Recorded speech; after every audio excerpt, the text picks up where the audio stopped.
Hello and welcome back to my channel. If you're new here, my name is Trishna and today we are going to talk about one of my all-time favorite tropes, the found family trope.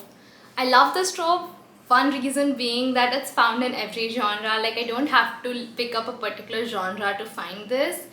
And the second thing is, I love character-driven books, and usually like the found family trope builds these relationships between characters that are just so heartwarming, and like the familiarity between the characters through this trope. I love all of that. So, and turns out most of the books I read have found families. I picked out some of my favorites and we are going to talk about them. So let's get on with it.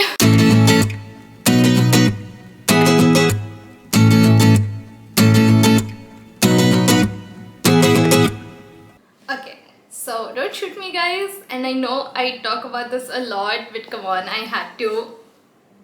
Six of Crows and Crooked Kingdom by Leigh Bardugo. This is a duology, and that is the third book being written, but we don't know when it will be out. I think at least 2 or 3 more years, because she's still working on it, and she said that Crooked Kingdom, like, it will be at least 3-4, like at least a few years down the line since Crooked Kingdom ended. And I'm really scared because these books, like Crooked Kingdom, gave me a lot of emotional trauma, and I'm scared like what can happen after this. So yeah, but found family and these books, I think this is one of the best found families I have ever read. And you know what is amazing is that all the characters have, like, usually you find characters that, like, there are, out of 6 of them, 2 of them are like really good friends and the others are like eh. But this wasn't like that. Both of them, Crooked Kingdom and Six of Crows, like, you see each and every character bond with each and every other character, and it was amazing because these friendships, and obviously the relationships too, but those friendships will stay with me forever. Like the little girl talk that Nin and Ninette used to have, and Jasper and Ninette just bonding over everything, and it's amazing like seeing them. And obviously they are amazing characters on their own, but when you put them together you get the Six of Crows, and they are like the dream team. I will never stop talking about this. I don't know why I'm almost going to cry, but like these characters are the best characters I've ever read, the most developed, and the most, like, they're chaotic obviously but they're also like, they work so well together, and I think that was amazing, like especially the ice court, and then in this the ending, which I'm not going to talk about because that makes me sad. But overall, these characters are the best found family I have ever seen, and I feel like I'm part of their family. I think that adds to the mix, but I love it. It's amazing. And I would talk about King of Scars and Shadow and Bone too, but I don't particularly see them as found family. Like in Shadow and Bone, they don't exactly bond. Like, sure, they are a team, they work together. In Ruin and Rising, they are like moving together, they have like these big moments, but they're not a family. They don't, like, some people still don't like each other much, and I don't think that we can call them a family. And King of Scars, I just feel like the book, like, it starts with all of them together, but then throughout both the books are just, some of them are in one place and the others are in a different place, so we don't see them bond like they bonded between between Shadow and Bone and King of Scars, but we don't see them bond during that time. So I would still call, like, Jenya, David, Tolia, all of them with Nicola and Zoya, they are a family, but I wouldn't call them a found family trope in that sense, because you don't see it happening in those 2 books. It happened before King of Scars started. So yeah, that is the Grisha verse summed up for y'all. And the second book is Red, White and Royal Blue by Casey McQuiston. Like I said in the previous video, Casey McQuiston writes the best found family. Like, I never thought you would find romance, like found family in a romance book, because Like usually it's just centered around two people who are in love, but she does such a good job. Like you'll see both Alex's side of the family and Henry's side get together, and all of them become a group of friends, like especially like in the middle when they go to France and everything. I was in love because you see like Henry is such a mild person, and you see Alex and Bia, you know, having that proud feeling when he does something new. And then you see June, Nora and Henry together pulling Alex's leg and making fun of him. And then Pez is like the mother of the group, and he is amazing. And just together, these six, I forgot, I think they had a name, the press had a name for that, but I don't exactly remember. But all of them together was such a good part. And later on, when like towards the ending, when everything started going bad, the way they supported each other, the way all of them were there for Henry and Alex, I think that was amazing. And even these six, like I don't know why every found family has six people, but yeah, amazing again. Just all of them together is like, again, I feel like I'm there with them. The way Casey McQuiston writes is exquisite. So yeah, them. And then we have another Casey McQuiston book, One Last Stop. We'll come back to Jane and August later. I just want to talk about the other four before, like Mila, is it Mila? I don't know, is it Mila or Mila? But yeah, Mila, Nico, Wes, and Isaiah, like them together was the best part of the book. And like, so basically, the story is that August just moved to New York, and she moves in to a apartment where Myla, Nico, and Wes live, and Isaiah lives across the hall from them. And you come like when she's being interviewed by Nico and Myla, you already see that the bond they have, all of them together, and August just fits right in. Like you don't see her as an outsider who just came in; she just fits right in. And even though Wes takes a little time to warm up to her, you see her bonding with all of these people, and you start loving them. And the best part about this book is that you don't just see August and Jane's love story, but you also get to know about Mila and Nico and Wes and Isaiah. And that was amazing. Like it's like three love stories in one book, and I loved it. And then uh, even after all of them meet Jane, you see them helping August out in every way possible. And that I love when all the characters come together and help one of the characters. I think just that just shows their bond, that just shows how much they would do for that one character, how much they love each other. And again, Casey McQuiston is a miracle worker, and she writes the best found family tropes. I can't wait for I Kiss Shara Wheeler, because I'm pretty sure in that Shara like kisses three people and then just runs away. And then these other three characters are trying to find her or something like that. So I'm pretty sure even in that we are going to get a found family out of all of them. And I'm so excited. But yeah, this is another amazing book that, like, I think but it's the found family in this is better than Red, White, and Royal Blue. Like you just get to see them more. It's more focused around all of that.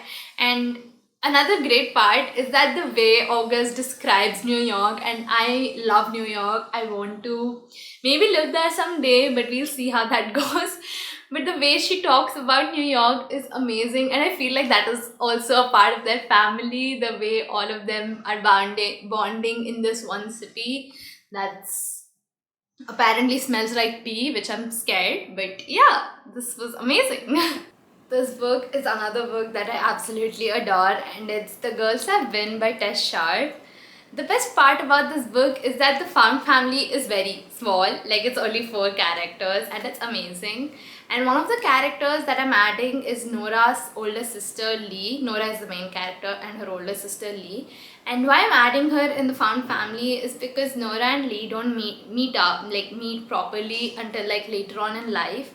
And even though they live together right now. You'll get to know why that happened, but they don't meet each other till later on in life. And this book is set only a few years after they meet, but you still see the sisterly bond between them. And I absolutely love sibling relationships in books. So I love the sisterly bond that they had and the way they trusted each other. And Lee is a police officer, and this is the whole book is set in one day. Even though it has flashbacks, the main part of the book is set in one day, where all of them are in a bank robbery situation. And the way Nora being in there, she's like, I know my sister will is out there and she will look for me. And that was like amazing, because I love seeing that she has someone out there who she trusts so much. But yeah, moving on, the other two characters are Wes and Iris. Wes is Nora's ex-boyfriend and Iris is Nora's present girlfriend. So there is that little thing happening. But overall, all three of them are really good friends. Iris and Wes, even though like usually if you think like that, if you I the first time I read that, I was like, oh no, they are going to fight over Nora the whole day. But it's not like that. Wes has moved on, and Nora and Wes have one of the best platonic friendships ever. Like, even though they had romantic feelings, they both accepted that it wasn't working out. Like, stuff happens and love dies. Whether you like it or not, love dies, and theirs died, but they stayed friends, and they are amazing friends. They are supporting each other, and I think that's what matters. And Iris and Wes are also really good friends. They were friends before Iris met Nora, so they have that friendship, and it was amazing. Like, and seeing all three of them fight together for the towards the ending, like, because they are in a bank robbery situation, them coming up with ideas and being there for each other. And when something happens, like, the other was like, no, you could get into trouble for this, something could happen to you if we go ahead with this plan. So them looking out for each other, it was amazing. I love this book, especially Wes and Nora's friendship. You don't get to see that many female male platonic friendships. And the way Tess wrote this, their friendship is so good. Like, I wish I had such a guy friend. Like, Wes is a great written character. So yeah. Okay, so I don't know if this would classify as found family, but personally I think it would. It's the Good Girl's Guide to Murder, and even though in the first and second book you don't get to see that much of a found family, I just completed the third book and there is a lot of found family in this. Like, since the first book, obviously you see Pip and Kara's friendship and the way Pip and Ravi bond, so obviously those three are there. But after everything, I don't want to spoil much, so I won't be taking character names because that will be spoiling a lot. But yeah, in the second half of this book, you see all of these characters support Pip without asking questions. They do not ask what happened, what did she do. They are like, yes, you need help, we are going to help you. And that was amazing. You get to see how Pip has saved all these people's lives, how she has supported them in the previous books, and now they are returning the favor. And though she says that I didn't ever want to owe a favor, or I didn't want them to owe me a favor, but they still do whatever it takes to save her, and that was amazing. And I cannot talk a lot about this book because it's a murder mystery series that I do not want to spoil for any of you. So yeah, but it has a great found family. So if you want a found family trope in a murder mystery book, these ones will do it for you. So the last book I'll be talking about is Hold You Close by Melanie Harlow and Corinne Michaels. And this book is very sad. Like, something happens in the ending of the first chapter or the second chapter, and it's like this tragic incident that completely changes their lives. So anyway, there are two main characters, Ian and London, and basically London is Ian's sister's best friend. So it's the best friend's brother trope or whatever, like that trope. And basically Ian and London have a past together, they have history, something happened, and now they hate each other, or at least London hates him. And now, after whatever happens in the second chapter, they are left to take care of Ian's like niece and nephew, and basically I forgot her name, but the best friend, Ian's sister and London's best friend, they are basically her children's godparents. And I think you can guess, I'm just going to say it, it's not a spoiler, it's like happens right at the beginning. So basically she and her husband die and they have like 3 kids, and London and Ian are left to take care of them. And they had a will, but I don't exactly remember what happens, but like they don't name one of them, they're like both of them have to take care of them. I think she was playing matchmaker, but yeah. So they are left to take care of them, and you see them like they live in houses right beside each other, and you see them fight on a daily basis. But when they come together, when it's the matter of taking care of these 3 children, they are like, they are amazing parents. And all these 3 kids are like so cute. I absolutely love them, like the way they bond. And like I think there is a guy who's in his teens, and then there is a preteen sassy little girl, and then there is this small girl, I think she's 2 or 3 years old. And all of them, the way they take care of each other, and I forgot their names, I'm so sorry, and I'm not able to find them. I'll have to open up the book, and that's like no.